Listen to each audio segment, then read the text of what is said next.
नमस्कार, love you श्रीकल्प।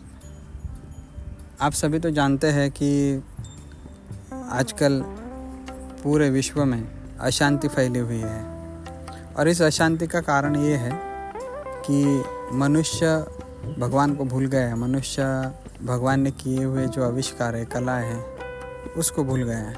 भगवान ने हमें क्या कुछ नहीं दिया, भगवान ने सब कुछ दिया है, लेकिन आज मनुष्य को उस भगवान ने जो नैसर्गिकता के रूप में जो अलग अलग चीज़ें दी है, उनकी तरफ देखने के लिए किसी के पास समय नहीं। और आदमी सोच रहा है कि उसको चांद पे चलना है, कोई सोच रहा है मंगल पे चलना है, लेकिन परमात्मा ने हमें बहुत कुछ दिया है। अगर हम उसके साथ अच्छा व्यवहार करें, उसका अच्छा उपयोग किए, उसके ऊपर प्रेम करें, तो जीवन में एक अलग प्रकार के सुकून और अलग प्रकार की श्रेष्ठता हमें प्राप्त होगी।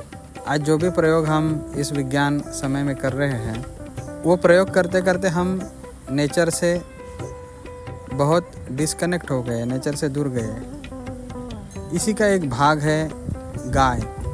भगवान ने हमें गाय के रूप में बहुत कुछ दिया है और आज भारत जैसे देश में भी ये खंत है कि ऐसी परम करुणावान गाय का वंश भी धीरे धीरे नष्ट हो रहा है या धीरे धीरे नष्ट किया जा रहा है। चाहे उसको लोग जानते हुए नष्ट कर रहे हैं या अजानते हुए, इस विवाद में मुझे नहीं जाना है, लेकिन मैं ये सोच रहा हूँ कि गाय को बचाना बहुत ज़रूरी है।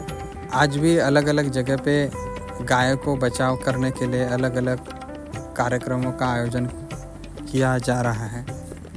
मैं भी इस नैसर्गिक जो गिफ्ट है, परमात्मा ने, भगवान ने जो हमें एक गिफ्ट दिया है गाय के रूप में, इसका जतन करना चाहता हूँ।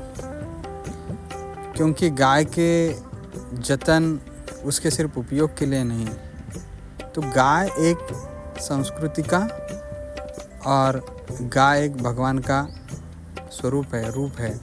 ऐसे गाय का वंशज बढ़ाने के लिए आप जैसे नौजवान युवाओं को आगे आना है।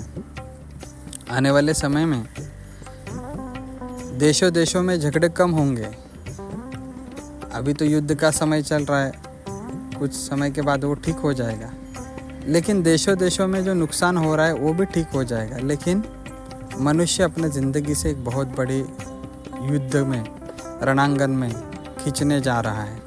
क्योंकि भगवान ने दिए हुए जो भी नैसर्गिक सोर्स है, चाहे पानी हो, चाहे मिट्टी हो, चाहे हवा हो, चाहे पौधे हों, चाहे वन्य जीवन हो, चाहे प्राणी हो, इन सबको हम अनदेखा करके, इनको हम पूरे जीवन से डिस्कनेक्ट करके इनका हम विनाश करने जा रहे हैं प्रगति के नाम पे। और इसीलिए परिणाम तो आने वाले समय में हम सबको भुगतने पड़ेंगे ही। लेकिन मैं समझता हूँ जो नौजवान थोड़े बुद्धिमान हैं, समझदार है, बुद्धिमान नहीं लेकिन जो समझदार है, उन नौजवान को मैं कहूँगा कि इस मेरे कार्य में जुड़ जाइए और गाय का वंशज बढ़ाइए।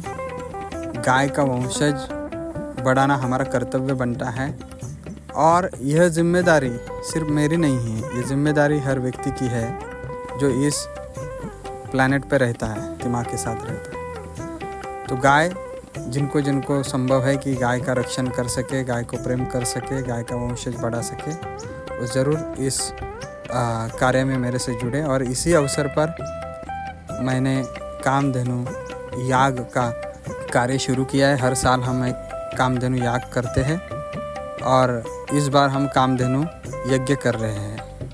तो जिनको जिनको संभव है वो इस यज्ञ में आइए।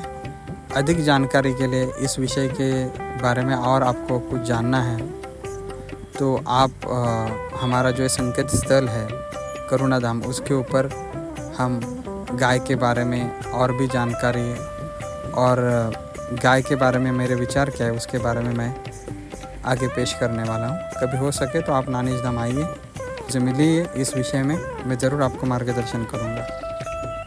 और यहाँ पे मैंने गाय के ऊपर साधना विकसित की है और उस साधना से बहुत लोगों को अच्छे अनुभव भी आते हैं। तो जो गाय को भगवान का रूप माना है, 33 कोटि भगवान का, वो है उससे अनुभव भी आते, और उसकी करुणा अगर हमारे जीवन में उतरनी चाहिए तो हमें गाय को भी प्रेम से जुड़ने की ज़रूरत है। तो मिलिए कामधेनु यज्ञ में, जिनको जिनको संभव है जुड़िए। Love you श्रीकल।